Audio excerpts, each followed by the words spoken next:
कि अभी हमारे माननीय जिला अध्यक्ष जी श्री शिव शरण कश्यप जी ने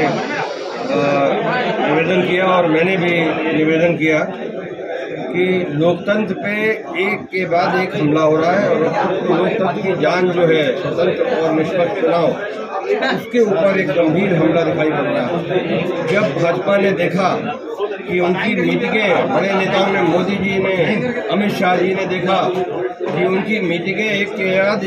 पब्लिक रैली फेल हो रही हैं, जितने भी गांव से लोग हैं खाली कुर्सियों की लाइन लगी हुई है, तो फिर उन्होंने मजबूरी में उन्हें रैली करके भीड़ करने की जगह शोभा यात्रा या जो रोड शो करके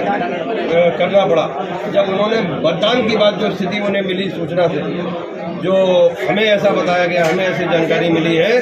कि इंटेलिजेंस ब्यूरो के सूत्रों ने मोदी जी को, अमित शाह जी को और भारतीय जनता पार्टी के दूसरे नेताओं को ये बताया जब ये पोलिंग स्टेशन पर ये स्थिति है, तब फिर एक बड़ी साजिश तैयार की गई और एग्जिट पोल का एक पोल करा गया। जो मोदी जी के मित्र हैं, जो मोदी हैं, उन मित्रों ने, पूंजीपति मित्रों ने, जिन्होंने उन एग्जिट एजेंसीज को हायर किया था, जो एग्जिट पोल करने वाली एजेंसीज हैं और उनके जो अपने चैनल हैं, जो उनका मालिकाना हक 100% मोदी जी के उन मित्रों पे, अडानी अंबानी के पास है। लगभग 66 चैनल और 66 मीडिया के जो सोर्स हैं, तो उनके लोगों को जो है दबाव डाला गया। उनके जो निर्णायक मंडल के जो स्वतंत्र पत्रकार लोग हैं, जो गांव-गांव तक फैले हुए थे, उनके माध्यम से ऊपर के नेतृत्व को, उन चैनल्स के और उन मीडिया के साधनों को ये निर्देश दिया गया कि ये एग्जिट पोल के माध्यम कराया जाए कि एग्जिट पोल फर्जी हुआ, बजाय उसके उस फर्जीपन को कि ये एग्जिट पोल नकली है, ये प्रायोजित है और भाजपा को फायदा पहुंचाने के लिए, भाजपा को बेईमानी करने का अवसर मिल सके। तो असली खेल ये एग्जिट पोल नहीं है। असली पोल ये है कि एग्जिट पोल के दहाने से ये जस्टिफाई करना है कि वो जो धांधली करेंगे, क्योंकि आप जानते हैं अगर एक बार धांधली अगर रिटर्निंग अफसर के माध्यम से सर्टिफिकेट दे दिया गया तो उसके बाद फिर 3 साल आप अप्लाई कोर्ट पे केस लड़ते रहिए,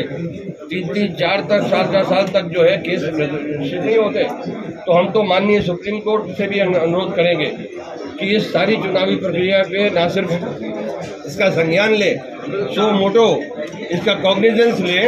और कॉग्निजेंस लेने के बाद में इसके संबंध में जो वो उचित समझे, जो वो न्याय के हित में, राष्ट्र के हित में और लोकतंत्र के और संविधान के अनुसार जो प्रदत्त सिद्धांत हैं, जो प्रावधान है, उसके अनुसार वो एक अपना फैसला दें और दिशा निर्देश दें, ताकि ये बेईमानी की जो प्रक्रिया पे तुरंत रोका जा सके। और हम आभारी हैं माननीय सुप्रीम कोर्ट के कि उन्होंने एक इसका संज्ञान भी लिया और शुरुआत कुछ करी थी दिशा निर्देश की, लेकिन उसके बाद की आगे की स्थिति की हमें पूरी जानकारी नहीं है कि वो निर्देश हुए क्या हैं, उसका क्या जमीन पे क्या स्तर हो रहा है व्यवहारिक रूप से, प्रैक्टिकल रूप से, what is the impact of that direction of the honourable supreme court, that is not known to us. So इसलिए हम ये चाहते हैं कि पब्लिक डोमेन में ये सारी बातें आएँ और चुनाव की जो गिनती का प्रक्रिया है इसको आगे बढ़ाया जाए। जब तक ये निश्चित न हो जाए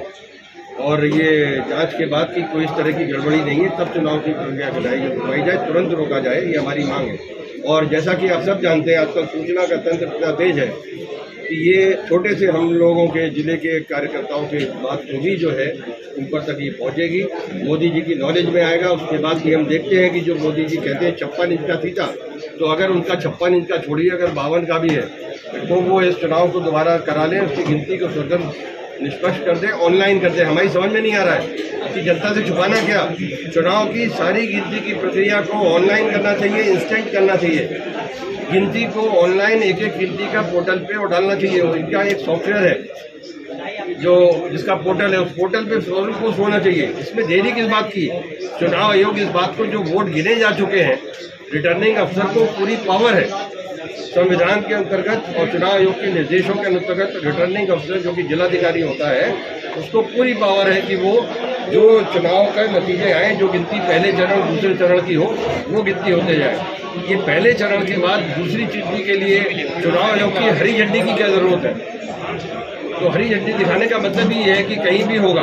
अगर इस चुनाव में कहीं भी चुनाव की गिनती की प्रक्रिया रोकी जाती है अगर मीडिया को दूर किया जाता है तो ये साफ है कि ये चुनाव में घपला करने की तैयारी है। अगर ये कहते हैं कि मीडिया के कैमरे अलग हैं तो इसका मतलब उनकी नीयत खराब है। अगर चुनाव की गिनती को, वोटों की गिनती को अगर 2 या 3 घंटे रोकने की कोशिश होती है, आधे घंटे भी रोका जाता है। और ईवीएम के लाने की प्रक्रिया का जो है कि सबके सामने, मीडिया के सामने आना चाहिए ना, पब्लिक के सामने आना चाहिए कि ये ईवीएम रखी थी, यहाँ से उठ के ये ईवीएम गिनती में आई। इसमें दिक्कत क्या है? सीसीटीवी नेटवर्क लगा है, डीवीआर लगे हैं वहाँ पर, सिर्फ उसे ऑनलाइन करना है, इंटरनेट कनेक्शन वो भी है, उसकी एक्सेस, उसके कोड जो है वो देने हैं, नहीं दे रहे हैं। तो इन सब चीज़ों का बहुत भयंकर हमें चिंता है स्थानीय स्तर पे। और हमारे आदरणीय प्रदेश राष्ट्रीय अध्यक्ष अखिलेश यादव जी का, माननीय अखिलेश यादव जी का हम बहुत आभार व्यक्त करते हैं। लोकतंत्र के सिपाही के रूप में भी आभार व्यक्त करते हैं, जनता की ओर से आभार व्यक्त करते हैं कि उन्होंने एक पहल करी और इंडिया गठबंधन की मीटिंग में इस इशू को उठाया। और उसके बाद इंडिया गठबंधन ने पूरे देश में इस बात के खिलाफ प्रोटेस्ट करने का निर्णय लिया। और जिस निर्णय के हम यहाँ बैठे हैं, हम सब लोग बैठे हैं, तो मैं आपके माध्यम से भी चाहता हूँ कि अगर लोकतंत्र जाएगा तो फिर ये मीडिया भी बचेगा नहीं, मीडिया से ये भी मीडिया होकर रह जाएगा। धन्यवाद।